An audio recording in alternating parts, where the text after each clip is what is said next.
everyone, welcome back to our channel. In today's vlog, guys, let's go, guys, an eggplant, a Chinese eggplant. So watch until end, guys, for the simple home cook and my own version of Chinese eggplant. So actually the season is not an eggplant season, but the eggplant is delicious anytime, especially when they're eggplant. I have here beef, ground pork, sorry, beef ground or beef, okay, and garlic, green peas, onion, using this instant, okay, instant seasoning for easy and delicious, because instant seasoning is made by professional. So let's trust the professional taste, okay. And this one, guys, is very common. They called here mabu tofu. I know mabu naso. Oh my god. Mabu naso. Okay? Naso meaning to say eggplant. So they are commonly used cooking this recipe, guys, in their home. Using this using their own sauce or seasoning. But for me, I trust the seasoning that I buy in the supermarket. So very simple preparation, but of course delicious, because home cook is always the best. Now I will prepare this, guys, and watch until the end, okay? So let's start cooking, guys. The eggplant is already sliced, and I've checked my olive oil, but my olive oil is sleeping. Let's awake in the fry pan. Because even the spring is in the corner, but the weather or the temperature is still cold. This morning, it's low until -2. And this one, guys, is sesame for aroma. Olive and sesame mixed. First is, let's salt the garlic. You can put, usually, guys, when we say Chinese eggplant recipe, have spice, or what we call hot and spice, something like that. But since my son don't like hot or spice, I would like not to. I choose not to put chili on it. Me and my daughter love chili, but my son don't like chili. That's why no chili on this. And onion. Let's cook it in a AC way. AC but delicious. This one, guys, is instant. In one pack, there's only one. Good for 3 to 4 person. It's very delicious and satisfying. Sauce or seasoning. Okay. I trust their process, or I trust their taste, because this one is made by professional. And let's put now the meat.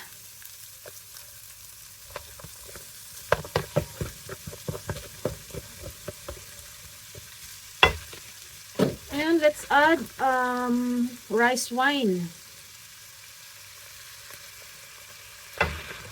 A little bit of rice wine and dark soy sauce.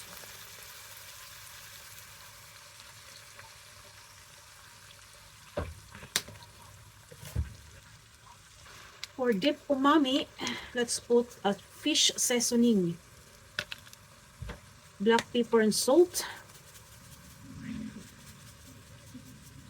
And let's cook the meat, guys, until it's done, well done. Okay? Cook it well done. And after the meat was already cooked, let's put the fresh, guys, not fry but fresh, because on this recipe there's soap or something like liquid on our meat. That liquid would cook the eggplant. Okay, then mix and cook until the eggplant is fully cooked.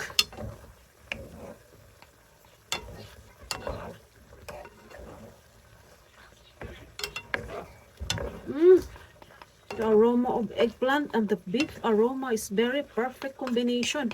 So let's wait guys until the eggplant would fully cook. And let's add after that the seasoning. And the eggplant is already cooked guys, and the eggplant was produced their own liquid. Okay, the eggplant is fully cooked. At this time, let's add the instant seasoning. Instant seasoning with meat already. This is not pasta sauce guys. This one is for Chinese eggplant seasoning. Instant. You don't need to mix any ingredients for seasoning. You can buy in supermarket. Product by or made by professional. I trust professional taste. I try once or twice or 3 times maybe to make my own, but my kids don't like it. They are saying that this is not perfect for this recipe. Your seasoning that you mixed is not perfect for this recipe.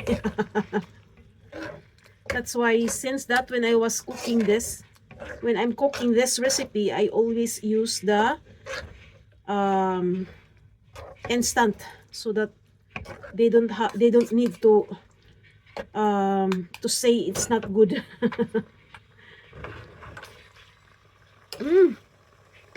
Smell like Chinese food. Delicious. And tururi. Turu. It's perfect guys, and it's ready to eat. Let's taste it.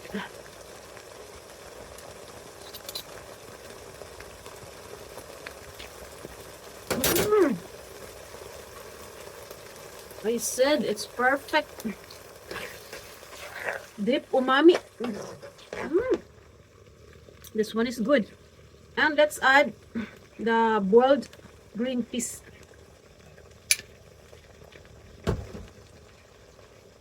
To make it more delicious.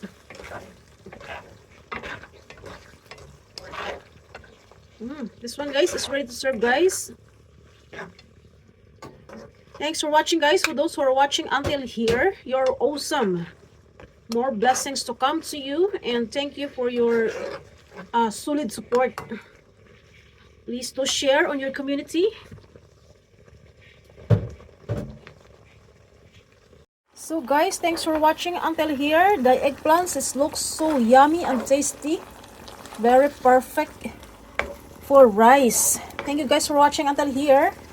Have a wonderful life always, and more power to your channel everyone. Thanks for watching. Bye until here. Until next recipe guys.